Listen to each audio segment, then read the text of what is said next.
శ్రీమతి నమః.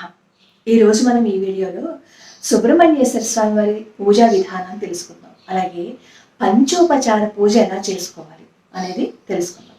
దాంతో పాటుగా పాటలు పాడుతూ నామజపం చేస్తే భగవంతుడిని ఎలా చేరుకోవచ్చు అనేది కూడా ఈరోజు ఈ వీడియోలో తెలుసుకోవచ్చు అన్నమాట. మనకి పాండురంగుడి భక్తుల చరిత్రలు తెలుసుకుంటే ఆ విషయం చాలా బాగా అర్థమవుతుంది. అదేంటో తెలుసుకునే ముందు శ్రీకృష్ణ పరమాత్మ పాదపద్మాలకి నమస్కరిస్తూ వీడియోలోకి వెళ్ళిపోదాం. పండరీపురంలో మంగళవేధ అని ఒక గ్రామం ఉందన్నమాట. అక్కడ శ్యామ అని ఒక దేవదాసి ఉండేవారు. అద్భుతమైన సౌందర్య రాశి అనమాట. ఆవిడ నృత్యం చేస్తూ ఉంటే వేలాది మంది అక్కడ అలా నిలబడిపోయి చూస్తూ ఉండేవారు కళ్ళు ఆర్పకుండా. ఆవిడికి అద్భుత సౌందర్య రాశి అయిన కూతురు కూడా ఉంది. ఆవిడ పేరు కాన్హోపాత్ర. రంభ ఊర్వశి మేనక తిలోత్తమలని తలదన్ని ఎలా ఉంది అని చెప్పి అంటూ ఉంటారు కదా, అంతకు మించి అందం అనమాట అమ్మాయిది. అంత అద్భుత సౌందర్య రాశి. ఎవరైనా సరే ఆవిడని చూస్తే అలా నిలబడిపోయి ఉండేవారు. ఒకసారి ఏమవుతుంది అంటే ఈ శ్యామ ఇంటికి సదాశివ అనే అతను వస్తూ ఉండేవాడు అనమాట. దేవదాసీలు అంటే వాళ్ళు వివాహం చేసుకోరు కదా, వాళ్ళ ఇంటికి ఎవరో విటులు వస్తూ ఉంటారు, వెళ్ళిపోతూ ఉంటారు కదా. అలా ఈ శ్యామ దగ్గరికి సదాశివ అనే అతను కూడా వస్తూ ఉండేవాడు అనమాట. దాదాపుగా ఈ శ్యామ మీద ఎక్కువ అధికారాన్ని చెలాయిస్తూ ఉండేవాడు. ఒకసారి ఈ కాన్హోపాత్రాన్ని సదాశివ చూస్తాడు. చూసి ఎవరి అమ్మాయి అని చెప్పి అడుగుతాడు. వెంటనే శ్యామ చెప్తుంది, మన కూతురే కదా అని చెప్పి అంటుంది అనమాట.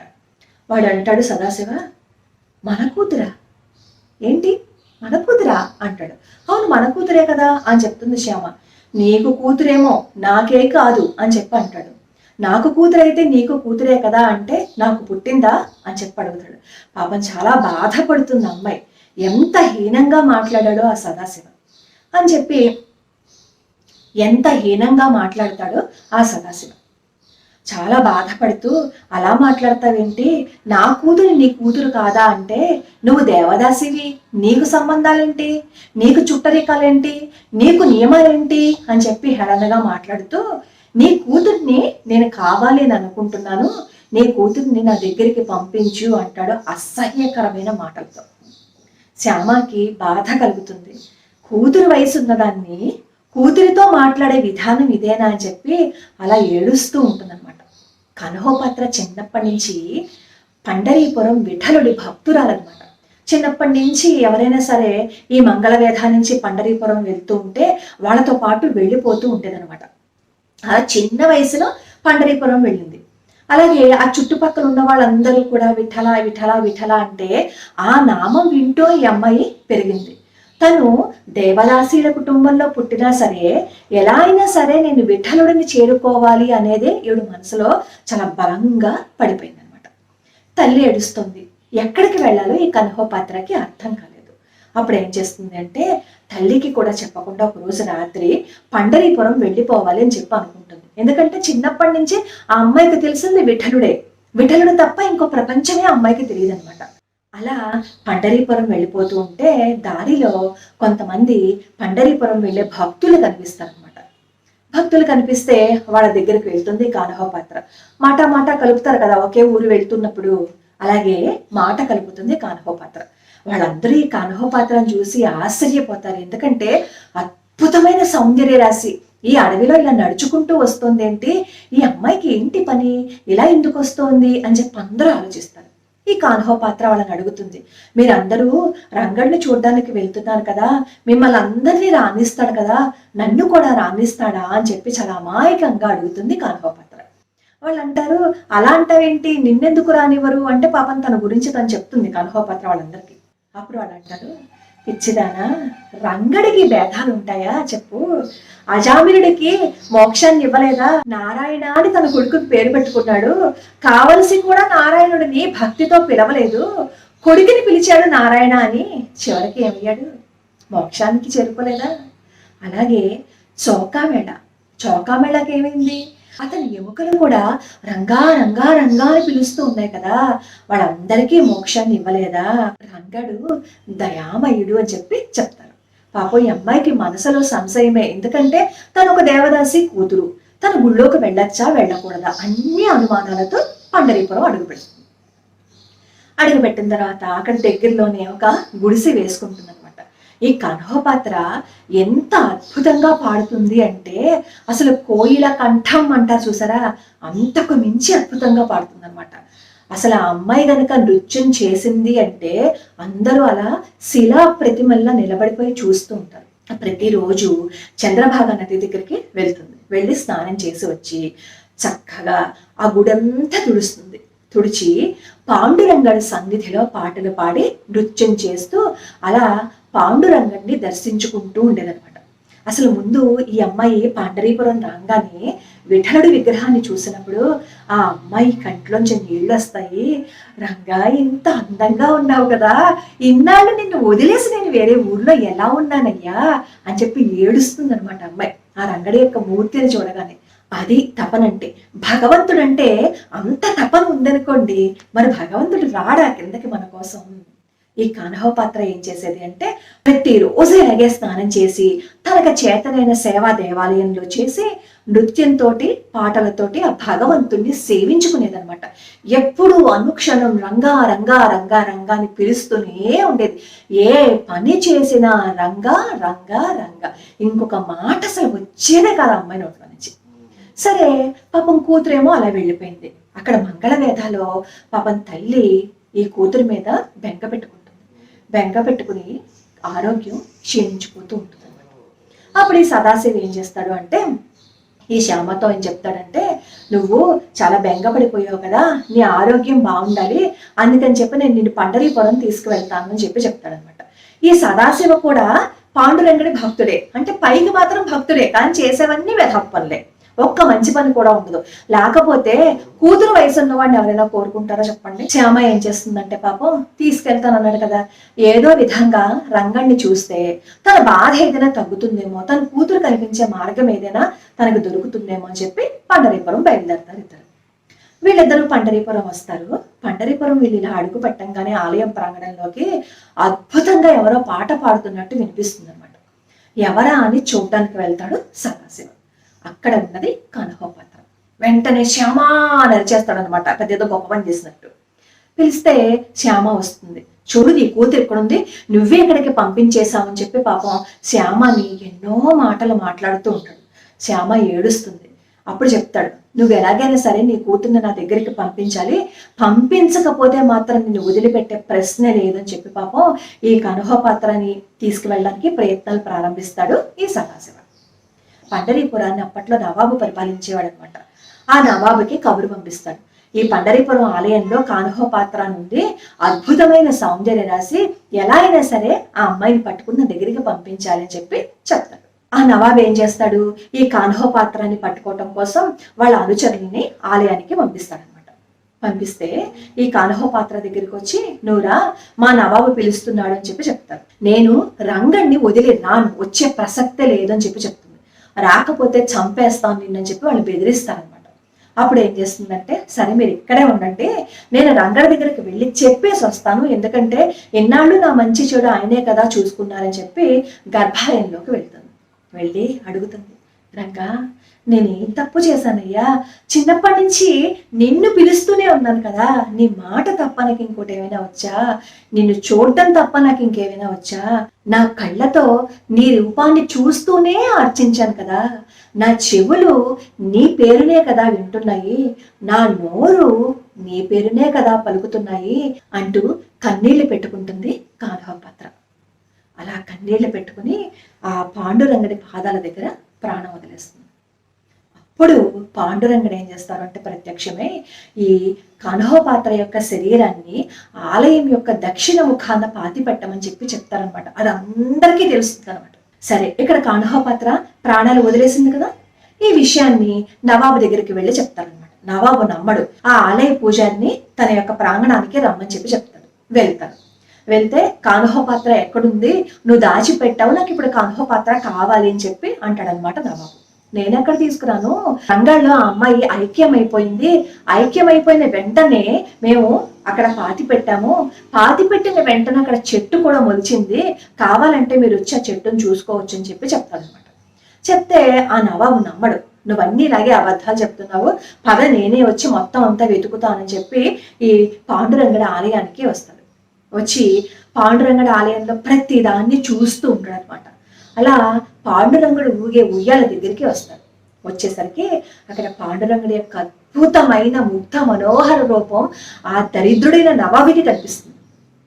భగవంతుడు వాళ్ళ మనసు మార్చడం కోసం ఏమో అలా ప్రత్యక్షం అవుతాడని అనిపిస్తూ ఉంటుంది ఒక్కొక్కసారి. అలా అందమైన రూపంతో ఆ ఉయ్యాలలో ఊగుతూ కనిపిస్తాడు నవాబుకి. వెంటనే నమస్కారం చేసి నేను తప్పు చేశానని చెప్పి బయటికి వచ్చేస్తాడు. కాన్హోపాత్ర ఎక్కడైతే పాతి పెట్టబడిందో ఆవిడ శరీరం ఇప్పటికీ చెట్టు అక్కడ ఉంది. అక్కడ రాసి ఉంటుంది కాన్హోపాత్ర చెట్టు అని. కాన్హోపాత్ర ఏం చేసింది? నామజపం చేసింది. తనకు వచ్చిన పాటలు పాడుకుంది రంగణ్ణి కొలుస్తూ. పంచోపచార పూజ అంటే కూర్చుని శ్లోకాలు మంత్రాలు వీడియోల ద్వారాను ఆడియోల ద్వారాను పెట్టుకోవటం కాదు. పంచోపచార పూజ అంటే రంగా నేను చూస్తున్నానయ్యా, నా కళ్ళతో నీ అందమైన రూపాన్ని చూడడం తప్ప నాకు ఇంకేం పనుందయ్యా అని చెప్పి అనడం. రంగా నీ నామాన్ని నా చెవులతో వింటున్నానయ్యా, నీ నామం తప్ప ఇంక నేనేం వినలేను, నోటితో నీ పేరు తప్ప ఇంక నేనేం పలకనయ్యా, నాకు నువ్వు తప్ప ఇంకెవరూ లేరయ్యా, నీ నామస్మరణ తప్ప ఇంకోటి నేను చేయనయ్యా అని నోటితో చెప్పడం. నువ్విచ్చిందే నేను నీకు సమర్పణ చేస్తున్నానని చెప్పి రంగడికి ఇచ్చాడు. ఈ శరీరం అంతా ఈ అణువు అణువు కూడా నీకోసమే తప్పిస్తోందయ్యా, నీ నామం జపిస్తూ నీ ధ్యాసలోనే గడుపుతూ నన్ను నీ దగ్గరికి చేర్చుకోవయ్యా అని మనం తపన పడుతూ ఉంటాం చూసారా. అది పంచోపచార పూజ అంటే. పొద్దున్న లేచిన తర్వాత రుద్రాభిషేకాలు, నమకాలు, చమకాలు, లలిత సహస్రనామ స్తోత్రాలు, మంత్రాలు, తంత్రాలు అన్నీ చదువుతూ ఒక పక్క నుంచి మనం నోటితో దేవుణ్ణి కొలుస్తూ ఉంటూనే ఒక పక్క నుంచి ఇంకొకళ్ళని తిడుతూ అసహించుకుంటూ నానా చండాలమైన పనులు చేస్తూ ఉంటే అది పూజ అవుతుందా? పూజ కాదు. చౌకామేళ ఏం చేశాడు? చౌకామేళ ఎవరో తెలుసా? పండరీపురం ఆలయాన్ని శుభ్రం చేసే ఒక పారిశుద్ధ్య కార్మికుడు. కానీ ఆయన ఏం చేశాడు? అనుక్షణం రంగా రంగా రంగా రంగా రంగాని పిలుస్తూనే ఉన్నాడు. అతను చచ్చిపోయిన తర్వాత అతని ఎముకలు కూడా రంగా రంగానే పిలిచే. పాండురంగుడు చెప్తాడు నామదేవుల వారితో, వెళ్ళు, నా భక్తుడు అక్కడ చనిపోయాడు, అతను ఏమడిగాడు అంటే అతని శరీరం ఇక్కడే సమాధి చెయ్యాలని చెప్పి అడిగాడు, కానీ దురదృష్టవశాత్తు గోడ కూలిపోయి చచ్చిపోయాడు, 10 మందో 15 మందో చనిపోయారు, అతని ఎముకలను తీసుకురా ఇక్కడికి అని చెప్పి పాండురంగుడు నామదేవుల వారితో చెప్తే నామదేవుల వారు ఏమంటారు తెలుసా? అదేంటి అంతమంది చచ్చిపోయారని చెప్తున్నావు కదా, ఎవరి ఎముకలు తీసుకురమ్మంటావు? చౌకామేళ ఎముకలు ఎక్కడ ఉంటా నాకేంటో తెలుసా అని చెప్పంటే రంగడు అంటాడు, నేను ఏమైనా ఊరికే చెప్తానా, నువ్వు అక్కడికి వెళ్ళి ఏ ఎముకనైతే చెవి దగ్గర పెట్టుకుంటే రంగా అని వస్తుందో ఆ ఎముకలన్నీ చౌకామేళావి తీసుకురా అని చెప్తాడు పాండురంగ విఠలుడు. అంటే తన శరీరంలో తన ఎముకల్లో మొత్తం రంగడి నామాన్ని నింపేసుకున్నాడు. చచ్చిపోయిన తర్వాత కూడా రంగడి నామాన్ని ఆ ఎముకలు పిలుస్తున్నాయి అంటే ఎంతటి భక్తుడో ఒకసారి ఆలోచించండి. మనం చేయాల్సిన పూజకి ఆర్భాటాలు, హంగులు, నలుగురు చూడటము, మనం ఎంత అందంగా ఉన్నాము, ఎంత అద్భుతంగా ఉన్నాము, ఎంత గొప్పగా ఉన్నాము అనేది భగవంతుడు చూడడు. నువ్వు ఎంత అద్భుతంగా భగవంతుడిని పిలిచావు, ఎంత భక్తితో ఆయన్ని పిలిచావు, ఎంత ప్రేమతో ఆయన దగ్గరికి వెళ్ళాలి అనుకుంటున్నావు అనేది మాత్రమే భగవంతుడు చూస్తాడు. మనకేదైనా లాభం ఉన్నప్పుడు చేసేది కాదు పూజ అంటే. మనకి ఏ నామమైతే ఇష్టమో ఆ నామాన్ని నిరంతరము జపిస్తూ ఉన్నాము అని అనుకోండి, అప్పుడు వేరే పూజ చేయాలా? నాకు ఒక ఆవిడ మెయిల్ రాశారనమాట. ఆ మెయిల్ చదివితే నాకు ఏడుపు వచ్చింది. ఆ అమ్మాయి వాళ్ళ నాన్నగారు దేవాలయంలో పూజారి, 1,00,000 రూపాయలు అప్పు తీసుకున్నారట. 4 సంవత్సరాల పాటు 2 రూపాయల వడ్డీ కడుతూ 1,80,000 రూపాయలు చెల్లించేశారట. చెల్లించేస్తే అప్పుడు ఈ అప్పు ఇచ్చిన వాడు వచ్చి మిగతా డబ్బు ఎందుకు కట్టలేదని చెప్పి అడిగితే నేను ఇప్పుడు ఇవ్వలేను అన్న పాపానికి 1,50,000 రూపాయలకి కోర్టులో కేసేశాట. కోర్టు వాళ్ళు అతనికి సమన్లు జారీ చేశారట. పోలీసు వాళ్ళు వచ్చి ఇతన్ని పట్టుకెళ్ళిపోయారట. పాప పేద బ్రాహ్మణుడి కూతురు కాళ్ళ వేళ పడిందిట. కోర్టులో కూడా ఏడ్చిందిట, మా నాన్నని వదిలేస్తే నీకు దండం పెడతాను, నేను డబ్బులు ఇచ్చుకోలేను అంటే అతను ఏమన్నాడో తెలుసా? కన్నీళ్ళకి డబ్బులు కట్టక్కర్లేదు కాబట్టి నువ్వు ఊరికినే కన్నీళ్లు కార్చేస్తున్నావు అని చెప్పి అందరి ముందు గేలి చేస్తే అవమానాన్ని తట్టుకోలేక మెళ్ళలో ఉన్న ఒకే ఒక బంగారపు చైను ఇచ్చేసి ఇది 1,00,000 రూపాయలు విలువ చేస్తుంది, తీసుకో, ఇంతటితో మమ్మల్ని వదిలే, ఇంతకు మించి మేము డబ్బులు ఇవ్వలేమని చెప్పి ఏడ్చిందిట. చుట్టూ ఎంతో మంది ఉన్నా కనీసం ఆ అమ్మాయిని ఆదుకోవటానికి ఎవరూ రాలేదు. మనం నిత్యం పూజలు చేసేస్తాం కదా, నిత్యం భగవంతుని ఆరాధిస్తూ ఉంటాం కదా, కానీ ఎదురుగుండా ఒక అన్యాయం జరిగితే నోరు విప్పి మాట్లాడలేని స్థితి మనది. ఒక ఆడపిల్లకి అన్యాయం జరిగితే అందరూ బొమ్మల్లా చూస్తూ నిలబడ్డారే తప్ప ఒక్కళ్ళు కూడా కలగజేసుకోలేదు. మరి ఈ అమ్మాయిని బాధ పెట్టడానికి వచ్చిన వాడు ఎవరో తెలుసా? నిత్యం పొద్దున్నుంచి సాయంత్రం వరకు పూజలు చేసేవాడే. అన్ని పూజలు చేస్తూ మనకి కోరికలు తీర్చడానికి మాత్రమే భగవంతుడు కావాలి. ధర్మాన్ని పాటించడానికి, సత్యాన్ని పలకటానికి, ధర్మంగా బ్రతకటానికి భగవంతుడు అవసరం లేదు. ఎందుకంటే మన అందరి దృష్టి ఎక్కడుంటుంది అంటే భగవంతుడిని పూజించేస్తే మనకు ఆయన ఇచ్చేస్తాడు, ధర్మాన్ని పాటించక్కర్లేదు. మన స్థితి ఎలా అయిపోయింది అంటే నిజంగానే భగవంతుడు ఎదురుగుండా వచ్చి నిలబడితే మనం భగవంతుడికి దండం పెట్టాం, అక్కడ పక్కన ఇంకొక సాధువు వేషంలో ఇంకొక అతను ఉంటాడు, అతన్ని చూసి దండం పెడతాం. అదే నిజమైన సాధువు, అతనే నిజమైన దేవుడు అని చెప్పి మనం ఆలోచించే స్థాయికి వెళ్ళిపోయాం. ఇప్పటికైనా సరే భగవంతుడి పాదాలు మాత్రమే పట్టుకున్నాము అని అనుకోండి, మనకి కష్టాలే ఉండవు. మనుషుల యొక్క కష్టాలు ఎలా తీరుస్తారు చెప్పండి? అది ఎప్పటికీ తీర్చలేరు. మనిషికి ఏదైనా కష్టం వస్తే చెప్పుకోవలసింది భగవంతుడికి, మనకి ఏదైనా బాధ వస్తే పట్టుకోవలసింది ఆయన పాదాలు.